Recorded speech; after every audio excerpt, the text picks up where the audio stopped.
Iran और America के बीच तनाव एक बार फिर बहुत तेजी से बढ़ रहा है। शांति वार्ता की कोशिशों के बीच हालात लगातार उलझते ही नजर आ रहे हैं।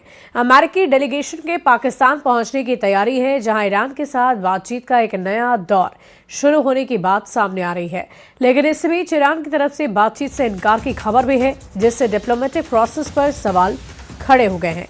हॉर्मुज़ स्ट्रेट से हालात और भी गंभीर हो गए हैं, जहां ब्लैकआउट जैसी स्थिति बनी हुई है। समुद्री आवाजाही प्रभावित है और इसके साथ ही अमेरिका ने अपनी सैन्य मौजूदगी भी बढ़ा दी है।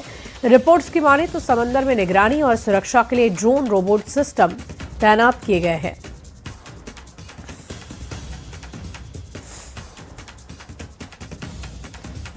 तो समंदर में यूएस ड्रोन रोबोट तैनात हुआ है। हॉर्मुज़ स्ट्रेट में ब्लैकआउट जारी है। ईरान का बातचीत से इनकार की खबर सामने आ रही है, लेकिन इन सब के बीच सवाल यही कि ईरान अगर बातचीत नहीं करेगा तो आगे क्या एक्शन लेगा, इस पर सबकी निगाहें टिकी हुई है, क्योंकि ये युद्ध सुलझने की बजाय और भी अधिक उलझता ही जा रहा है।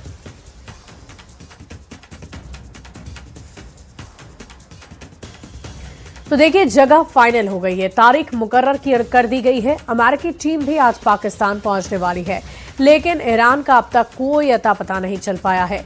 ईरान की टीम बातचीत के लिए आएगी या नहीं, ये तो नहीं मालूम। और इन सब के बीच अमेरिकी एजेंसियों ने मुनीर को लेकर आगाह किया है। अमेरिकी एजेंसियों को पाकिस्तान के फील्ड मार्शल आसिम मुनीर पर रत्ती भर भी भरोसा नहीं। उन्हें ये लग रहा है कि मुनीर ईरान की ओर से बैटिंग कर रहे हैं। अब सवाल यही है कि क्या पहले दौर की बातचीत भी मुनीर की वजह से डिरेल हुई है, क्योंकि बातचीत के बीच में अहम किरदारों में एक थे आसिम मुनीर। और देखिए, ईरान युद्ध अब एक ऐसे दौर में पहुंच गया है जहां वार्ता से ज्यादा बारूदी बयान दिए जा रहे हैं। खबर तो यहां तक आ गई है कि ईरान भी आर पार के मूड में है और उसने हॉर्मुज़ में मौजूदा अमेरिका के 16 युद्धपोत पर हमला करने की धमकी दी है।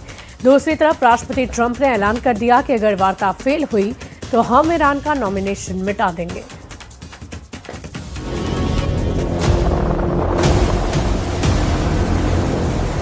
हॉर्मुज़ में घिरा अमेरिका का 5वां बेड़ा, व्हाइट हाउस में आपातकाल मीटिंग।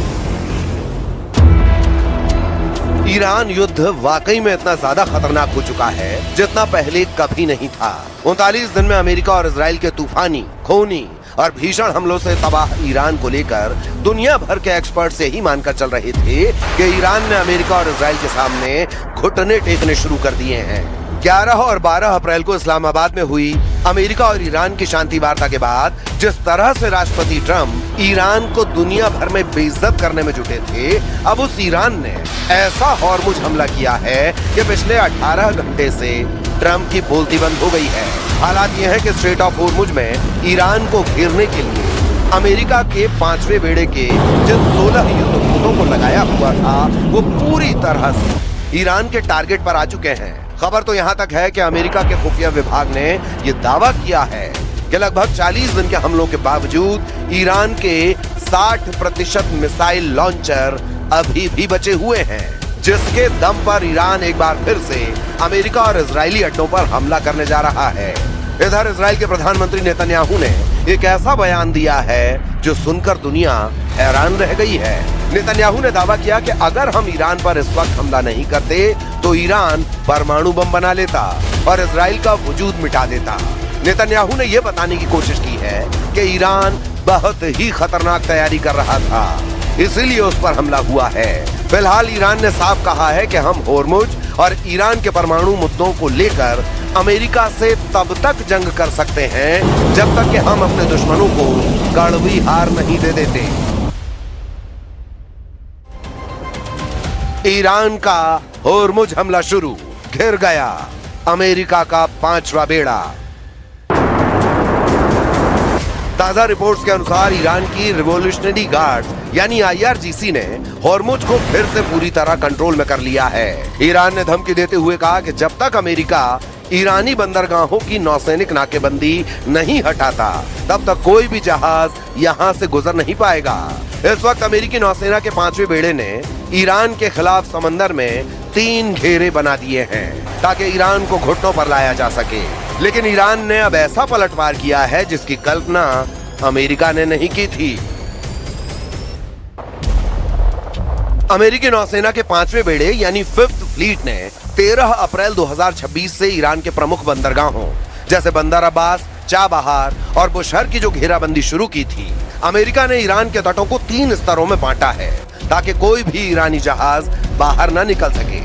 पहली परत आउटर रिंग, विमान वाहक पोत यूएसएस अब्राहम लिंकन और उसके स्ट्राइक ग्रुप के युद्धपोत जो लंबी दूरी की मिसाइलों और विमानों से निगरानी कर रहे हैं। दूसरी परत मिडिल रिंग, अर्ली बर्ग क्लास के गाइडेड मिसाइल डिस्ट्रॉयर्स जो किसी भी संदिग्ध हलचल को रोकने के लिए तैनात हैं। तीसरी परत कोस्टल रिंग, मानव रहित समुद्री ड्रोन और छोटे पेट्रोल वेसल्स जो सीधे ईरान के बंदरगाहों के मुहाने पर नजर रखे हुए हैं। अब ईरान ने घेराबंदी को तोड़ने के लिए अपनी पारंपरिक नौसेना के बजाय असममित रणनीति का इस्तेमाल शुरू कर दिया है। ईरान ने इस अभेद्य घेरे को तोड़ने के लिए हमले के लिए मास्टर स्ट्रोक प्लान बना लिया है। मच्छर बेड़ा, ईरान के पास हजारों की संख्या में छोटी, तेज और फुर्तीली नावें हैं। ये नावें रडार की पकड़ में नहीं आती और चट्टानी गुफाओं में छिपी रहती हैं।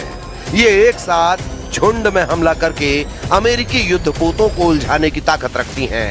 कामिकेज और मरीन ड्रोन, ईरान ने शाहिद जैसे आत्मघाती ड्रोन और पानी के नीचे चलने वाले मरीन ड्रोन का इस्तेमाल शुरू किया है जो सीधे युद्धपोतों के सबसे कमजोर हिस्से जैसे प्रोपेलर या हल से टकराकर उन्हें नुकसान पहुंचा सकते हैं। क्रूज और बैलिस्टिक मिसाइलें, खुफिया रिपोर्टों ISW के मुताबिक ईरान ने हाल ही में अपने मिसाइल साल्वों में क्रूज मिसाइलों की संख्या बढ़ाई है।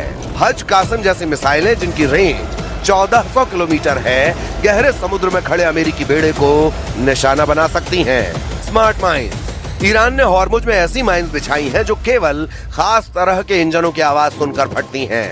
दावों के मुताबिक अमेरिकी सेंट्रल कमांड यानी सेंटकॉम ने जो 16 युद्धपोत ईरान को घेरने में लगाए वो अब ईरान के टारगेट पर आ चुके हैं और अब इसीलिए सिचुएशन रूम में ट्रंप ने टॉप कमांडर और जनरलों के साथ मीटिंग की है जिसमें ईरान पर बड़े हमले की तैयारी हो रही है। 60% मिसाइल लॉन्चर से हमले को तैयार ईरान।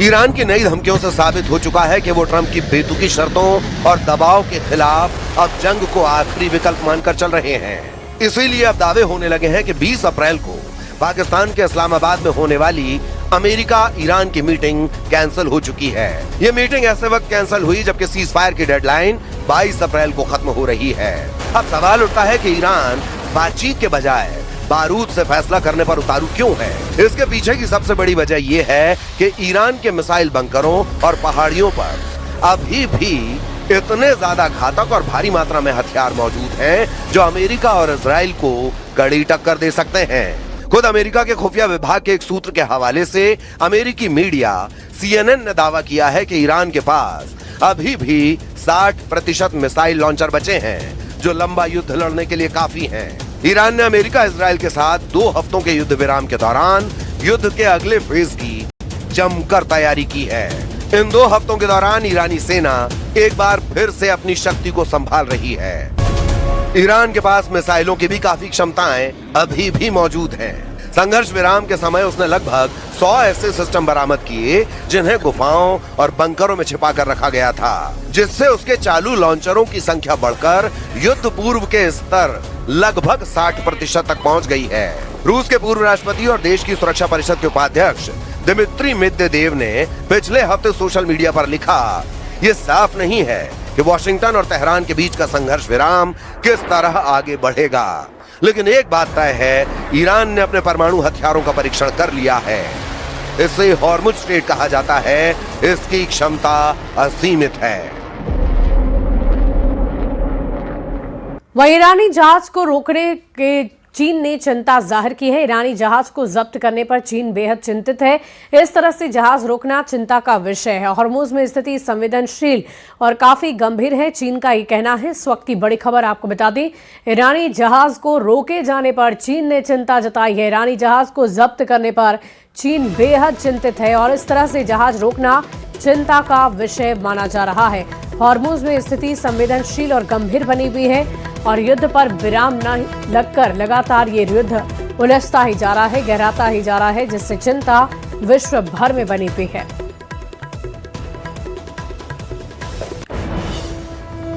क्या पश्चिम एशिया में नया बारूदी तूफान उठने वाला है? क्या डेडलाइन से पहले ही सीज फायर टूट जाएगा? ये सवाल इसलिए क्योंकि जिस तरह की खबरें और तस्वीरें बाहर आई, ये वही इशारा कर रही है कि अमेरिका और ईरान के बीच विध्वंस कभी भी शुरू हो सकता है।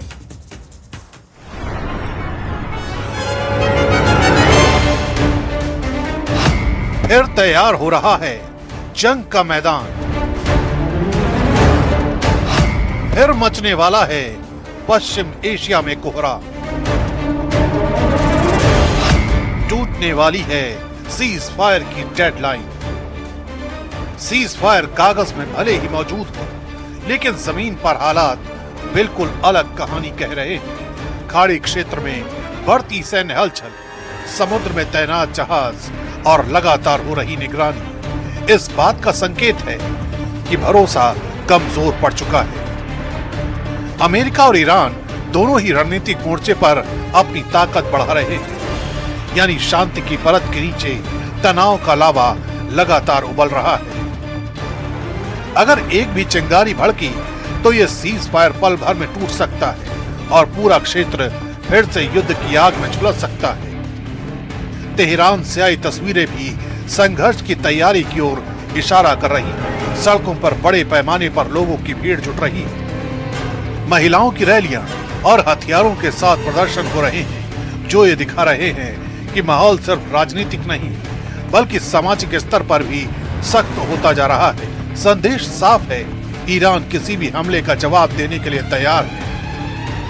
ऐसे में अगर सीज फायर पर दबाव बढ़ा या कोई नई सैन्य कार्रवाई हुई तो हालात तेजी से बिगड़ सकते हैं और यही वो स्थिति है जहां से विध्वंस की नई लहर उठ सकती है। दूसरी तरफ इजराइल और अमेरिकी खेमे में भी हाई अलर्ट की स्थिति बनी हुई है। संभावित हमलों और जवाबी कार्रवाई को लेकर सैन्य और राजनीतिक स्तर पर लगातार समीक्षा हो रही है। हालिया रिपोर्ट में ये भी संकेत है कि सीज फायर के टूटने की आशंका को देखते हुए इमरजेंसी तैयारियां तेज कर दी गई हैं, यानी दोनों पक्ष सिर्फ इंतजार की स्थिति में हैं। एक छोटी सी घटना, एक गलत आकलन या एक उकसावे वाली कार्रवाई। स्पुतनिक की रिपोर्ट इस पूरे संकट की गंभीरता को और बढ़ा रही है। रिपोर्ट के मुताबिक अमेरिका ने चुपचाप जॉर्डन में अपने एयर डिफेंस सिस्टम की तैनाती बदल दी है। सैटेलाइट तस्वीरों में थाड और पैट्रियट मिसाइल सिस्टम की मूवमेंट साफ देखी गई है। ये बदलाव किसी सामान्य अभ्यास का हिस्सा नहीं, बल्कि संभावित हमले के खतरे का संकेत माना जा रहा है। ईरान से बैलिस्टिक मिसाइल और ड्रोन हमलों की आशंका के बीच अमेरिकी ठिकानों की सुरक्षा रणनीति को मजबूत किया जा रहा है, यानी आने वाले घंटे एक बार फिर विध्वंसक युद्ध की आशंकाओं से घिरे।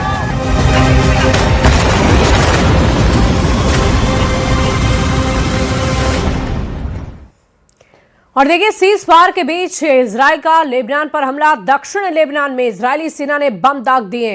हिजबुल्लाह के ठिकानों को आईडीएफ ने निशाना बनाया है। ये बड़ी खबर इस वक्त की आ रही है। सीज फायर के बीच लेबनान पर हमला, इजराइल का लेबनान पर हमला देखने को मिला है। ये बड़ी खबर आपको बता रहे हैं, लेबनान पर हमला हुआ है, हिजबुल्लाह के ठिकानों को निशाना बनाया गया है। तो ये युद्ध लगातार बदस्तूर बढ़ता ही जा रहा है और सीज फायर होने के बावजूद ये अटैक लगातार जारी है। लाल घेरे में आप इस तस्वीर को भी देख सकते हैं, धुएं के अंबार को देख सकते हैं। ये इस अटैक की तस्वीर भी हम आपको दिखा रहे हैं, कैसे अटैक किया गया है वो आप तस्वीरें देख पा रहे होंगे।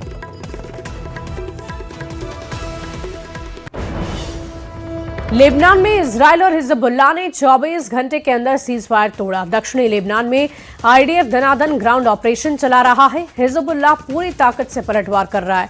हॉर्मुज में भी जंग की लकीरें खिंच गई है। ईरान और अमेरिका की नाकेबंदी की वजह से जहाज लौटते हुए नजर आ रहे हैं। क्या हो रहा है, इस रिपोर्ट के जरिए आपको दिखाते हैं।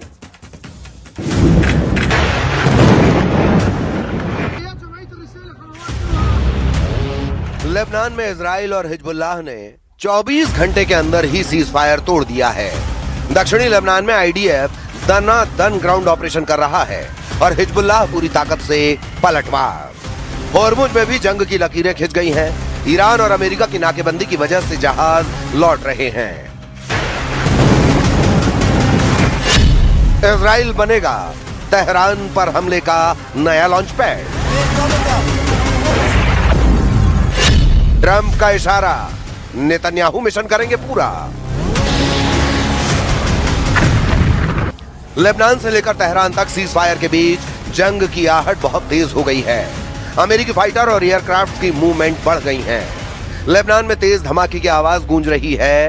इस बीच ट्रंप ने इजराइल को लेकर बड़ा बयान दे दिया है। अमेरिकी राष्ट्रपति डोनाल्ड ट्रंप ने इजराइल की तारीफों के पुल बांध दिए। उन्होंने कहा, लोग इजराइल को पसंद करें या ना करें, ये अमेरिका का ग्रेट एलॉय साबित हुआ है। ये बहादुर, बोल्ड, वफादार और ईमानदार है। दूसरे देश संकट में अपना असली चेहरा दिखा देते हैं, लेकिन इजराइल हार्ड फाइट करता है और जीतना जानता है। यह बयान ऐसे वक्त में आया जब नेटो से लेकर उसके सहयोगियों ने ट्रंप की युद्ध नीति पर सवाल उठाए। खुद अमेरिका में ही सवाल उठे।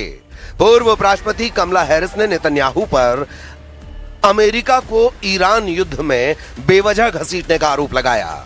लेकिन सवाल है कि ट्रंप का बयान किस ओर इशारा कर रहा है? क्या ये ईरान पर बड़े हमले का अल्टीमेटम है? ट्रंप का विनिंग फॉर्मूला, क्या ईरान पर अंतिम हमला तय है? सीज फायर या स्ट्राइक की तैयारी? अमेरिका और इजराइल मिलकर डबल गेम करेंगे? इजराइल की तारीफ या युद्ध का संकेत? They have no navy, they have no air force, they have no leaders, they have no nothing. Actually, their leaders are, it is regime change. You call that enforced regime change. But we're talking to them. They wanted to close up the strait again, you know, as they've been doing for years. And they can't blackmail us. फरवरी के आखिर में Iran पर हमले से पहले America ने Israel के airbase पर F-22 और F-35 फाइटर जेट भेजे थे और इसके बाद अमेरिका का ऑपरेशन एपिक फ्यूरी और इजराइल का रोयरिंग लॉयन लॉन्च हुआ। अब रिपोर्ट्स बताती हैं कि इजराइल के कई एयरबेस पर फिर से अमेरिकी फाइटर जेट की तैनाती है। इजराइल के ओवदा एयरबेस पर 11 से 12 F-22 Raptor stealth fighter jet तैनात हैं। ये जेट ब्रिटेन के लेकन हीथ से आए थे। चीन के सैटेलाइट तस्वीरों में ये फाइटर रनवे और टैक्सी वे पर दिखे।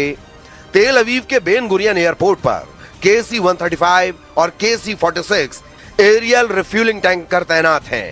कुछ रिपोर्ट में दावा किया गया है कि नेवातेम एयरबेस पर अमेरिकी F-35 और दूसरे फाइटर की कंफर्म डिप्लॉयमेंट बताई गई है। तो क्या ट्रंप ने फिर जंग का बिगुल बजा दिया है? इजराइल को बहादुर, स्मार्ट और जीतने वाला देश बताने वाले बयान ऐसे वक्त में आया है जब अमेरिका का ईरान के साथ तनाव चरम पर है। स्ट्रेट ऑफ हॉर्मुज पर सबसे बड़ा टकराव जारी है। अमेरिका और इजराइल दो मोर्चे पर सैन्य दबाव बना रहे हैं। क्या सिर्फ ये बयानबाजी है या युद्ध से पहले का मनोवैज्ञानिक दबाव?